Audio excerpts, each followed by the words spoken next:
You have to build operational excellence to support growth, because chaotic growth, if you're growing exponentially and you don't have the people to support it, you're going to disappoint your clients. You're going to disappoint your agents. The key is having the best agent and client experience, which is supported by a world-class operations. We're a systems freak.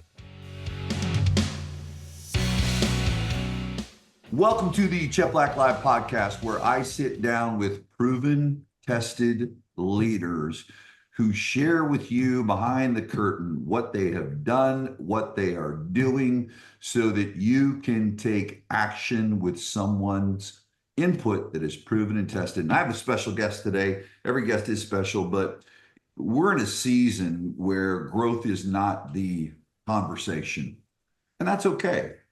Wasn't okay for Mark Gellman. Mark Gellman is breaking records, and so I think this is just going to be a great, inspiring, yet very, very simple conversation we're going to have. Mark Gellman, thanks for taking the time. Thanks for having me. I really appreciate it. It means a lot to me, so thank you. You bet. So give us just from a foundation, because I think backstory is great in that, but in the time we have, Mark, one thing they're going to figure out right away is you're a guy that gets things done. Tell us about your organization right now. How many agents you guys have, and where you're tracking production-wise for 2024? Sure. So we track everything, by the way. We track every source. We track production by agent. We track production overall. So ultimately, our vision, just to be very clear, is every individual agent is part of a roll-up into a big goal. So if we don't hit our goal corporately, I can't blame an agent. I take personal responsibility to suggest that it's an agent's fault, one agent in an organization of 25, 26 agents, which we're growing, but to put the responsibility on them would be irresponsible as a leader. If I want to hit double our business, I have to increase productivity, which we all know is very challenging to increase of agents. They're where they are. So we have to grow. And so I've always taken that foundation to begin with. And so we have an operations excellence as our focus. We were driven by growing operations to support a sales department. We built an operation. So day one, I hired an assistant. I was blessed to have money at that time, which is unusual for somebody to offload non-dollar productive behaviors. So I could only produce. But that's always been my philosophy: put agents and others in successful positions supported by strong operations. Really good. And, one thing I just do want to point out, I want you guys to hear what he said, is that although he had the money, he immediately went into debt. And a lot of people that want to grow, when it comes down to growing, they don't want to make that investment in staff, because they're looking at that margin. Of course, you want to be profitable, but you got to invest in people. So let's jump right in, Mark, to I don't know, a couple of years ago when the market changed, and go back to, I mean, you're a guy that you see it before. I don't know, I can say 95% of all team leaders see it, because you have the numbers. You're right on top of it. Sure, you can hear the news, but you can also start seeing what's happening in the marketplace, and you have your pulse. When you saw the change happening in interest rates and all that stuff, and market conditions, what did you do? What were some of the first things that you did? Sure. So a couple things to back up. You and I spent time where you started telling us about the market was going to change. Be aware, things are coming down, right? And there's people in the room that believed you. There's people that didn't believe you. There's people that believed you, but didn't know what the heck to do. So you had the dichotomy. I believed you. I believed what was happening around the country with my colleagues. And I was smart enough to figure out, okay, where are we going? By the way, that's a leader's responsibility. Definitely, we have to push that down to the organization, but part of being aware, every agent every home buyer wants certainty that they can buy a home. Every home seller wants certainty they can sell their home. Every agent wants certainty that they are in the right place with the right leader. So I had a personal responsibility to my organization to actually be aware, be positive, let them know what's happening. Never hide that, but you have to give them the certainty of where you are going. My one philosophy is I've always used is we are not participating. It's just a common theme in our organization. Regardless of what's happening in the world, in the business, we are not going to participate. Look, it sometimes makes people feel better if times are tough and they're struggling. That's a nice crutch. Times are tough, it's struggling. By the way, I hear it all the time. Well, the market's changed. Okay, great. Tell me, how are your bills changing? Are your responsibilities changing? I don't think so. With that being said, it was non-negotiable in my mind that we had to move forward. I had to have a plan. Our plan was to double my presence, and I've always been an active leader, but to double down on my leadership skill set to give my people the tools they could use to excel in a down market. So proximity was my mindset, we're not participating. And then the action was, we are going to get you into action. My thought process is that I take responsibility for the overall organization, but at the end of the day, everybody has to be self-managed, self-disciplined. Don't blame me if your business is tough, because I've given you every opportunity. You're going to decide whether or not you want to be productive or other. And so with that being said, I wanted to give them the tools that they never could say, man, Mark sure disappeared. Mark sure didn't know. That's bull. So. Yeah, really good. And let's do this because I want people to hear the proof in the pudding. Because although the market shifted in the last couple of years, and certainly you added some things with, huddles and things like that, but I think that let's go back and you give me the numbers. I don't know how many agents do you have that is it over 10 years or 15 years? Talk Sure. about longevity, because that's really not normal either, Mark. Talk to us about that and how you've done that. And because listen, I say this, it's easy to get people, it's tougher to keep them. Sure. And I appreciate that. And look, we're in the same business, different clients, but you and I, your retention is if you continue to add value and Yes. they see that you're the best option, they stay. If, by the way, if you lose a client, I know John Cheplak, you don't blame the client. You look internal. So my focus has always been number one, I'm living my own life in this organization. I have my own finances, everything. At the end of the day, everybody can choose where they want to be. And by the way, no secret, my agents are being recruited all the time. So ultimately, if I give them the certainty that either this is the best option or I can help you achieve your goals, you have to be a big thinker and you have to have done it. One of the things is there's nobody on my team. If I have an agent that wants to make $1 million, if I have an agent that wants to build their own micro team, it doesn't scare me. It doesn't intimidate me. It will actually be my greatest pleasure. So I want to create big thinkers. So some of my OGs. So again, this year we have 5 and that are over 10 years, 11 years. And by the way, we're only a 14-year-old organization. So technically, these were all, they started when we started growing. And then over 5 years, we have 15 or possibly a couple more.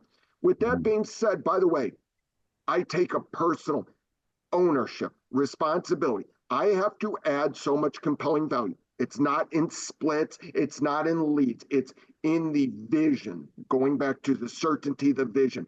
We're doing planning for year end for 2025. One-on-ones are happening today and this in the last couple days. The conversations we're having are big conversations with many of the OGs who want to grow. And by the way, shame on me if I don't want them to grow or don't allow them to grow. My greatest pleasure is outgrow me and grow something special. And by the way, then take over the company. Yeah, please. Same with my employees. Right. I've always said, if you can eliminate your job, you will get a pay raise and a promotion. It's an abundance versus scarcity. So at the end of the day, John, I care immensely, but those agents feel like we are the best option. Nothing ego related, but they believe they have the best opportunity to build their business within this ecosystem. By the way, I'm shifting. I made a post this week.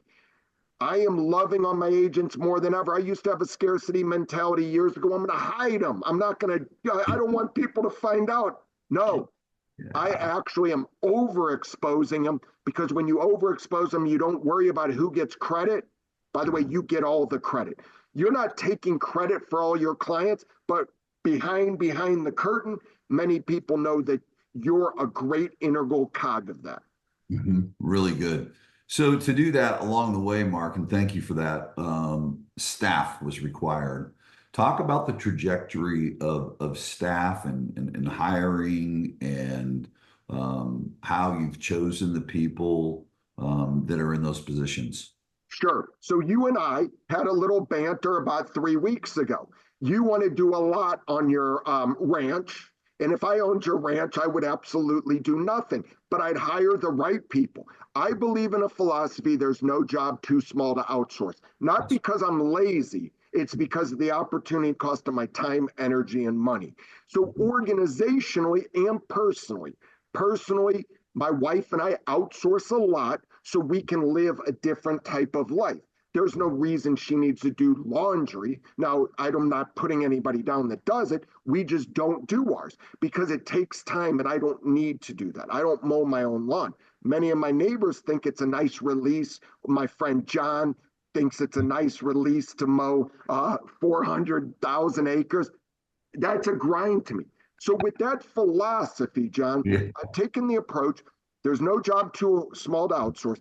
If you have the right people in the right positions, then you're able to offload. The mistake people make, though, and in the post you had made, where I was like, no job too small to outsource, but you still have to inspect what you expect. If you want your grass cut at like those, you know how they cut them at angles and it looks pretty where it's like dark green, light green. If that's what you want, and you come back and you have circles, you either correct the person or you fire them and find somebody that's going to do. So I don't want to lose track. I outsource, but it better get done right.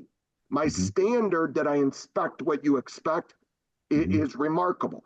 The tenure that we have in the agent side is equal, just to be clear, in the operation side. You Mhm. have to build operational excellence to support growth, because Mhm. chaotic growth, if you're growing exponentially and you don't have the people to support it, you're going to disappoint your clients. You're going to disappoint your agents. The key is having the best agent and client experience, which is supported by a world-class operations. We're a systems freak where if there's something that doesn't go right, so 5 years ago, I matured as I got older. 5 years ago, fly off the handle. Just literally, I could not. I had no tolerance for mistakes, and I had no. I've got better, but here's the key: just don't make it a second, third time. Let's put a system in place to then avoid that in the future. And if you continue to every day put systems in place, eventually you won't have the same challenges. So that's really my philosophy: operationally lead sales.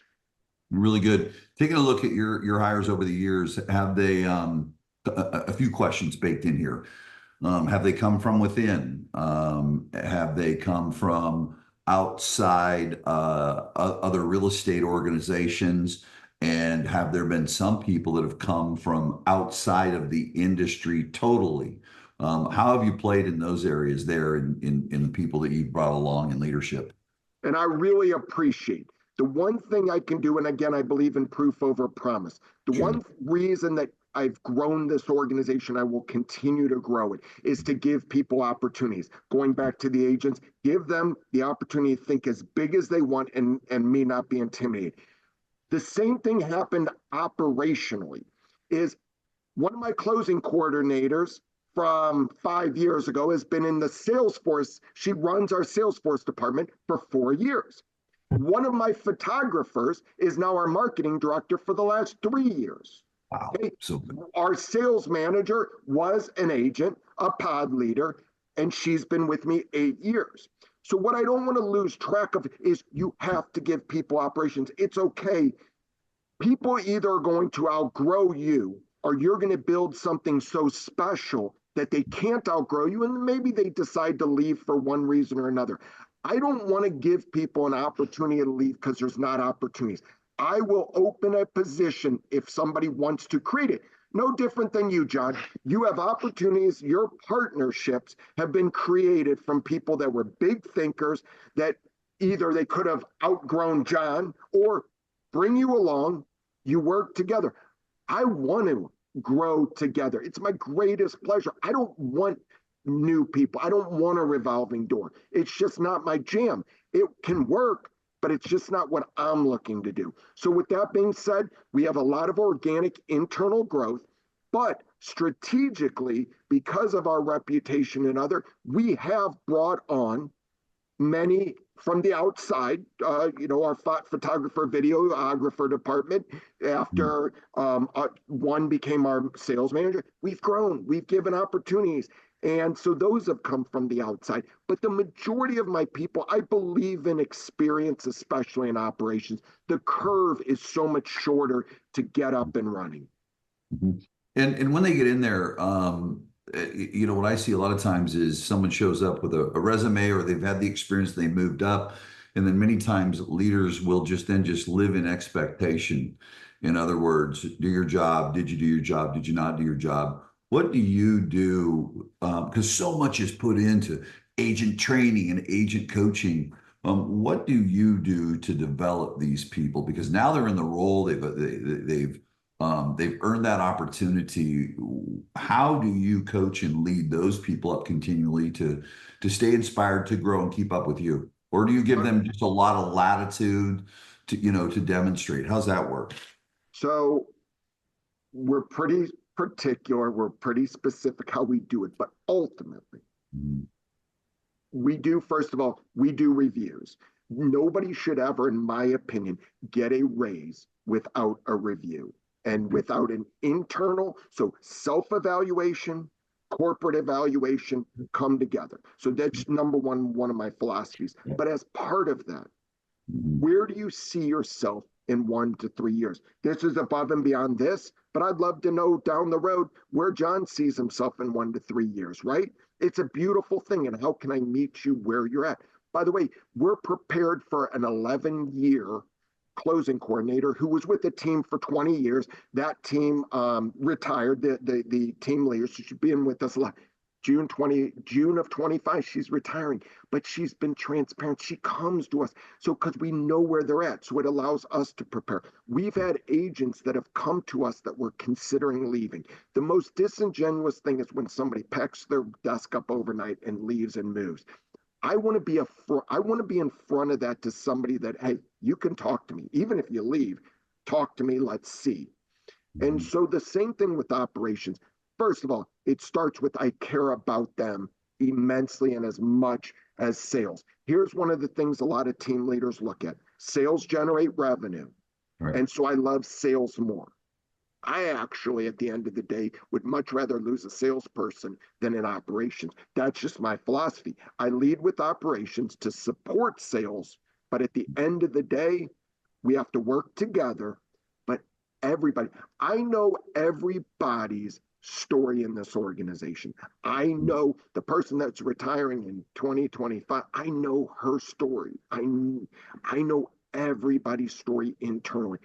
I can meet them where they're at. And I mean, we don't need to go what I've done for people, but I've done a lot that is behind the scenes that nobody will ever know just because I care. And if it makes their life just a little bit better, boom, they'll remember. I was honored to speak in Tahoe, and I told you about what happened with operations in pre-COVID, Friday the 13th. That Tuesday, the whole world shuts down. I don't know what's going to happen. We don't know. All I did is I got on a Zoom with my team. Hey, we're going remote, but I promise you, I don't know what's going to happen. If 6 months we have zero revenue, literally we have no closings. And by the way, during that 6 months, you're talking about probably that 6 months was 125 million, and there's some pretty heavy GCI in that 6 months that I was prepared to go to zero. You guys have a job. Don't worry about anything. I got you. Now, 7, 8 months, I don't know what's going to happen. But here's the thing, that's equity that sticks with me today.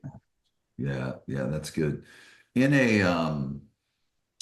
looking at growth, you look at where you're at right now in a 500 plus transaction team like yours that continues to grow and break records. And you have record breaking months. I think your October, I think, is going to be one of your best Octobers ever that you're Not tracking. one, not one. It's going to be the best. And we're going to be up about 40% in October. So Mhm. again, by the way, I don't live month to month, just to be clear. At the end of the day, Oh, no. I'm looking at an overall work. Same process got us to 30. That September, due to some things, was a little softer, no problem. But as long as we trust the process, it's okay. It's all going to work out. So anyway, yes, up 40. Operationally, Mark, do you guys, because you guys aren't breaking the bank on Zillow, correct? I'm blessed that and I don't even know why I waste $2,000 on it because I don't actually know what it does. But yeah, I spend $2,000. I don't have realtor.com. I just don't. I don't want to be a hostage to anybody. So you've got a real business and have built a brand. When you look at your agents, and everyone's got different levels. You've got bottom, middle, top. The bottom can either be struggling or newer people. Your middle to core people, they're going to stay steady, and your top people. What expectations? If I'm coming in and I'm it's Monday and I'm coming to work. Do the expectations of activity change based on, like you said, meeting people where they're at? Or are the expectations of activity? I mean, you've got a sales thing, a sales number you want people to hit, but there's also activity. What is that? What does it look like for an agent that comes over and joins you? What are your expectations of that agent? Sure. So to begin with, it'd be an unfair expectation to have the same expectations of activity if somebody's very happy selling X and somebody wants to sell. So number one, but we've created that roadmap. The thing is, we've created an organization where we look at where you're at, we look at the processes, and ultimately, if you're not hitting your goal, don't don't don't come to me bitching to me about your not hitting your number. By the way, the reason you're not hitting your number is one of two things. It's activity or skills. And at the end of the day, that's it. Now, there's things behind the activities or things behind the skills, but at the end of the day, those are what is going to impact. So at the end of the day, we evaluate their database, we look at in one-on-ones, and we say, here is what is happening. And so it's very transparent. Somebody comes in, we set clear expectations. You've taught me so much in just these little words, right? Relationships break down when there's unmet expectations, right? Right. If I don't define expectations up front, you never told me that. I didn't know. I thought right? That's where so I don't ever want a relationship to break down. To my detriment, sometimes I'm too clear of a communicator. I'm too transparent. But hey, that's a whole different story. But that's where we're at. But I want to point out, though, and we talk about this, and we, humbly, and we all want to get better. But at the same time, I think the thing that's important that Mark alluded to and didn't go into it, I'm not going to go deep into it. He's always looking for spots to surprise and delight his people. Just little things. He's looking for the little things at the right times, but not opportunist, but from a space where it feels genuine. So that's the stuff you guys don't see. But I just wanted to point that out to folks, man. Just the little things. Know where someone's at in their life, and if you can just hit those little things, because when you bring those expectations, you've got to have those deposits that are there. I mean, it's just it. Let's talk about brand, and this would Well, be let me stop back real quick because, yeah, yes, again, I leverage off of your words, business intimacy. You yeah, taught me that very clearly. But right. if you were to scroll through my text, I think you'd be surprised at how many freaking videos I send. Hey, I'm just thinking about you. How you doing? So So again, wait a minute, Mark, you didn't build this big team so that you could work less and have everyone else have all the relationships and do their job, and you just make sure everyone does their job. Yes, you have people in there that you're leveraged by, but you're not this disappearing team leader who, isn't even engaged in the business and doesn't know what's going on. oh man, I don't sit in the ivory tower. By the way, this is a very large building I own right here. It's about 10,000 square feet. By the way, I'm sitting in the bullpen. This is my office. Like this is my office right here. So the point is, I'm out with the people. Also, in about a half an hour, I host a investment meeting. All it is an investment. We talk about how to build wealth, unrelated to my team, but it relates to my team. Let's do a fix and flip. Let's do a syndicated deal. All of that, so I can pour in, add value. I also wanted to go to one more place. I Yeah. want to be very clear, and it's an insecurity that I have, but I never want it to be a one-hit wonder. I believe that the time will tell whether you've built a business, whether you have a long-term sustainable business. When I hear you talk about, I've coached this agent for 6 years, 7 years. That's where credibility. It's not going to impress me if you coached 100 people and your average tenure is 6 months. So I do want to be very clear that my what keeps me up is obviously adding value, growing, but I never want it to be a one-hit wonder. I could double our business, by the way, today. I don't know how long-term sustainable it would be. So I'm doing it my way. I'm doing it the way that works for the organization. But I can tell you unequivocally, we'll be here making money next year, the year after, the year after.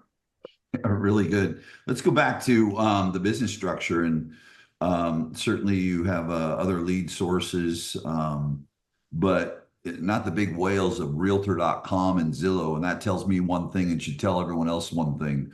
And we've never really chatted about this in depth over the years. And so I'm really curious. That means you've got a brand, period. Smile.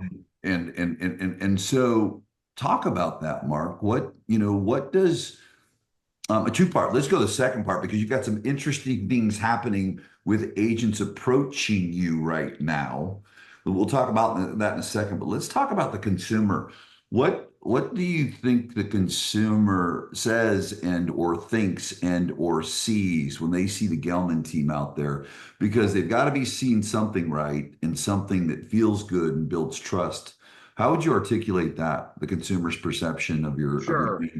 And I really appreciate this question because I'm so incredibly passionate about building a business. And so the Mhm. brand we've built, so a couple things. Number one of the most attractive, and we actually moved it to the front page. We are a marketing company that specializes in real estate. It actually resonates with the consumer more than any other tagline on our website. So if you begin with that, and then you back into, well, what have you done?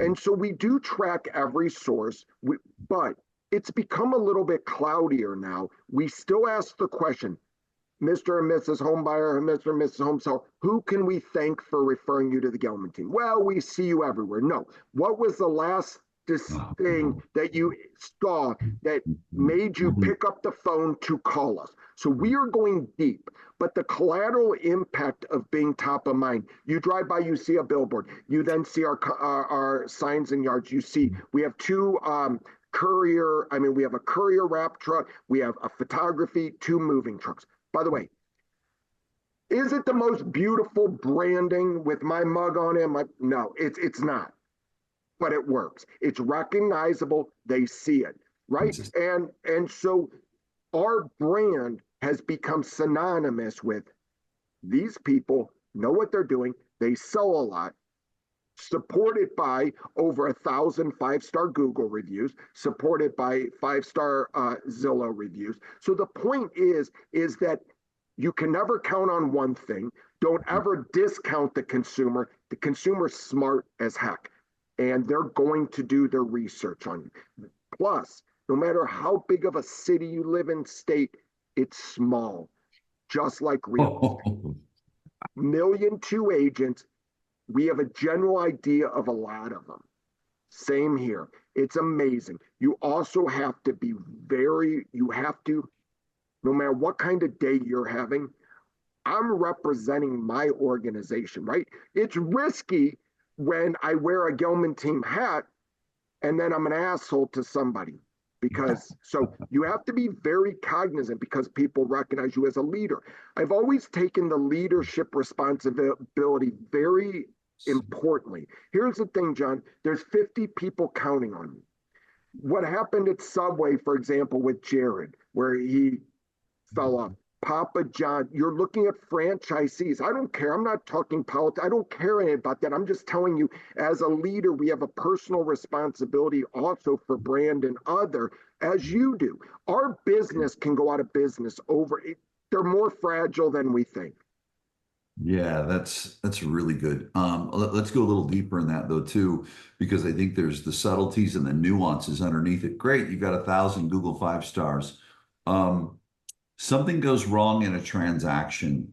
Are you the one that's I mean, where a consumer is having an experience, no matter whether it's elevated and the sky's falling, or boy, you're hearing some things that impact the brand. Do you push that off on your team, or are you jumping in on something Oh, like no, that?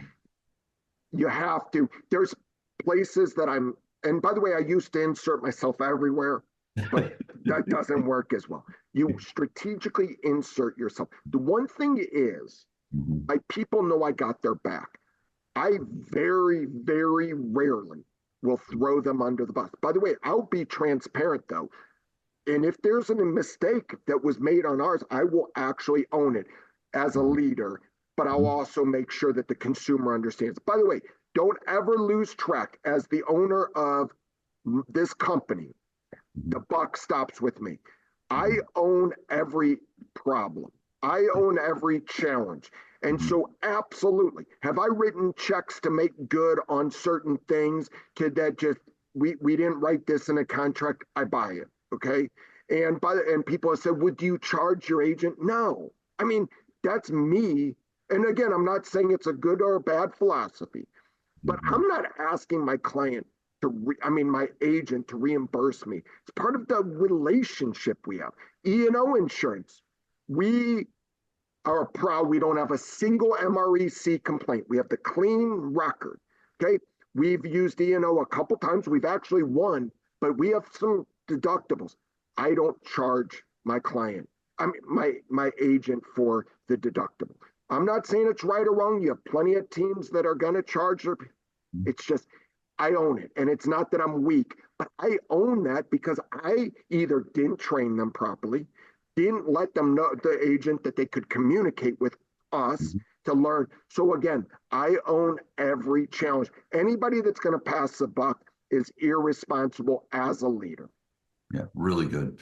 Let's take a look at where you shared your mindset, which is really helpful, and I hope people just don't scan over it and say, yeah, that sounded good. We're not going to participate. Well, it's really that simple. We're not going to participate. But we know as a whole in the industry throughout North America that teams aren't having the outcomes that they want, not from a judgmental space, but if you're sitting here and you're coaching and talking to or observing, let's say observing, what do you think got the team leaders in trouble in the last 2 years, or what should they have done that they didn't do in the last 2 years that could have created similar growth to what you had? What do you think they missed? Sure. They had a philosophy in 21, 22 that this, man, I got something so special here. This ain't ever gonna end. As I already told you very clearly, my insecurity is what am I have to show up every single day to build a business that I can't rely on any, and we all know, you've been in the business, I have. Things change, they evolve. If you're not growing, you're moving back. Look, there's many people that are satisfied with the money they were making in 2021, 22. Okay. Yeah. But you can't just stay stagnant because whatever happens, it's going to go the wrong way. So I've always had a growth mindset. Second of all, I always have known that, look, things are going to change. We have to evolve. But the one thing is, there's a lot of change in my mind. There's a lot of change in how I see things, but we have very little internal change from a standpoint of we're chasing this squirrel, we're chasing this, hey, new rollout, new rollout. And here's the thing, I think too many people chase the wrong things. And if they chase it, I don't feel uncomfortable if somebody's here and they go here, but stay here and go deep and stay there for 2 years, a year. We see, oh, this didn't work. Boop. Okay, that didn't. And we're driving our organizations batty because we think we can handle it. We're one person. We have 50 people that are impacted by this, this, this, this. So I would say the twofold is that number one, they literally didn't even listen to somebody like you. They thought they were smarter than you, or they thought their business was insulated because they do this and whatever you're saying doesn't apply to them. And then just not having a vision certainty and going here, go here, but go freaking deep as can be. Because we know that over here most likely will work. It's just nobody gives it time to work. And by the time it's ready to work, they're over here already. So that would be really my vision. The other thing is you have to get, again, my insecurity is being a one-hit wonder. You have to get uncomfortable. I'm being very transparent. I couldn't sleep very well over this podcast because I wanted to show up for you and I wanted to show up for your people. You have to have a mentality. And by the way, I think I can clearly talk about the subject, but I wanted to show up. I got here early. I dressed like this regardless, but I wanted to make sure my computer worked. I wanted to just be so set. And you have to have that mindset that you get uncomfortable showing up every freaking day. You feel uncomfortable on coaching calls sometimes? Mark, every night before I go to bed, I review the list and I go to bed with a level of anxiety. And I love what you pointed out there. Like that's where, and I'm grateful that we've been able to be friends and work together the last few years is that, we think exactly the same way. And the moment that that goes away, you're in trouble. And that went away for people, Mark. I mean, because that just tells me that it's not important. Like I wake and then I get up and I look at the list and go, how am I going to do it? I say it every day. Every day. Yeah, it keeps us fresh. It keeps our edge. It keeps, the other thing is, yeah, when you take it for granted, that's when it all goes away. You count your blessings every day.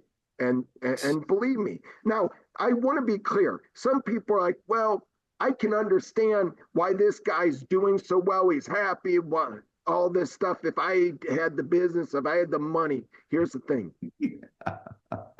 If you look behind the curtain, it's a lot of commitment. It's a lot of work. By the way, anybody of your listeners can actually do this. This is not what we're doing is not rocket science. It's just the overall execution of it, right? They're looking at you, John, man, you're so lucky because you started this business. And no, you're just thinking. We talked this week. You're thinking big. You're committed to the process.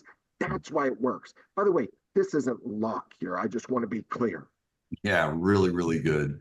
I'm going to go on this note right here, and I think it's a good one to wrap it up in. Going into 2025, certainly there's the coaching, the continual coaching. Where do you see and what everyone's heard, and I know is documented and is real, because a lot of times in our industry, you wonder what the real thing is. You hear something and then you go, wait a minute. Mark's the real deal. He's on a growth trajectory. What would you say is going to be or will be your growth levers for 2025? Sure. There's going to be a personal and a professional component. So the personal component is, again, I think people understand I'm engaged in my organization. That will not change. It's actually going to get more fun when I have more leaders. So personally, but impacting the organization, we are looking to build a leadership team. Good or bad, this business has blown the way I blow, and it's blown with me.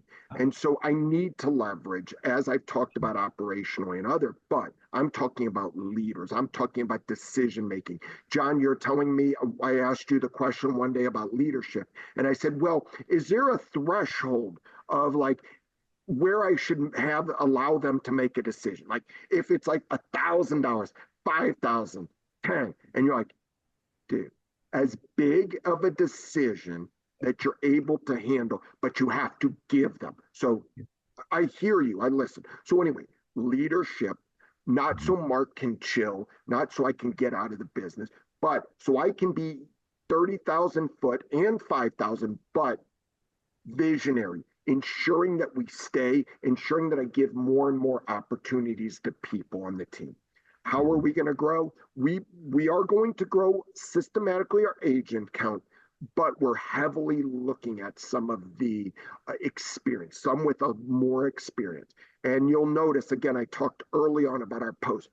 We have billboards with our agents. I am overexposing our agents right now so the market understands that you don't have to lose. My vision is you don't have to lose your identity when you're on the Gellman team because a lot of people are worried they're going to lose. Now, there's people that aren't right for the team that have an ego that want to be on signs. No problem, not right fit.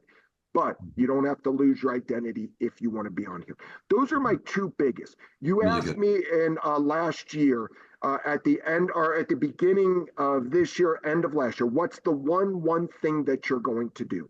And we were that will move the business the most. And I was very committed to follow up, boss, based on a lot of your colleagues' recommendations, your recommendation. We were driving to the LSU game when you and Britt were talking on the phone, Yep. right?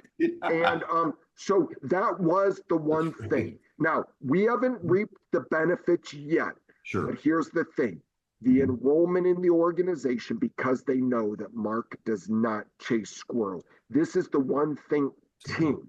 Keep it simple. By the way, that was a strategic decision because we knew we were going to do something to elevate our CRM. We have Sierra. There was an option, GGMS. That's going to elevate it, but we're going to have to film 100 videos and do all this. And I don't know if that's going to be the right fit. So I took my time to decide, vet it out. I talked to Brittany, talked to you, GGMS, FUB, and I methodically, and then I said, team, this is where we're going. Trust me. Clear. And so the one thing last year, FUB, we're starting to get the impact of it. Next year, building our leadership team, growing with existing agents. I also believe we wordsmithed a letter to teams, which has been going out. I also believe we'll acquire in one form or another a few small teams that want to be rolled in, maybe have their own identity, which is perfect, but supported by our organization. Really good. We're getting close up on our time. Give me a quick answer on this one, Mark, because I know it's your jam, and it's probably one that I think we know that call it what it is. It's a place that leaders are challenged. What's one thing you would say to leaders about their P&L? I had to, Gil. You have, if you're a little overweight, hop on the scale. It's going to be uncomfortable, but you have to see that, and then you have to inspect what you expect. Unequivocally. And by the way, any listener that wants to shoot theirs, I'm happy to help you out. Not out of criticism or other, but to help you. No. You should be evaluating every P&L. Is there an ROI? Do I need this? By the way, I'm a proponent of spending money, so I want to be very clear. But I spend it to get an ROI. There's dead expenses that don't create an ROI, and just because you've done it doesn't mean you can't end it. Don't get me wrong. There are Zillows and Realtor.com that literally you're just addicted to, regardless of the fees that go. Great, get rid of it. It will, if indeed you're not getting it all, it will be so self-satisfying. So the P&L, you have to rip the Band-Aid off. You have to go line item by line item. Do I need this or not? Do I need this?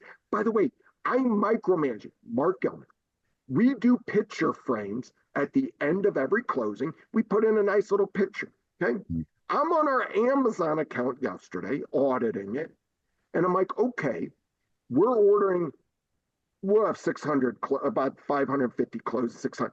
We're ordering packs of 10 packs of 3, which is, so 30, okay? But yet I can go on Amazon, save $1.20, which is no, save $1.20 if I order 500. It's the biggest quantity. By the way, 500 is $600 is it going to change my life? It's not going to. But it'd be irresponsible for me not to be representative of our organization to let them know. So, by the way, we order 500 instead of this. It's so you have to pay attention to everything you do, because how you do one thing is how you do everything. What a great note to end on. Mark, I appreciate you, man. Thanks for so much for spending the time. And what I'd share with anyone here real quickly is, as he shared, if you want to send your P&L over to Mark, is a guy out of generosity, and will support anyone in their business. So thanks so much, brother. I appreciate you, man. And man, I mean, I really means a lot to me that you would invite me on here. And so I thank you, and I thank you for everything you've done for the years. I'm ready for the next 10. We're gonna have fun. Take care, buddy.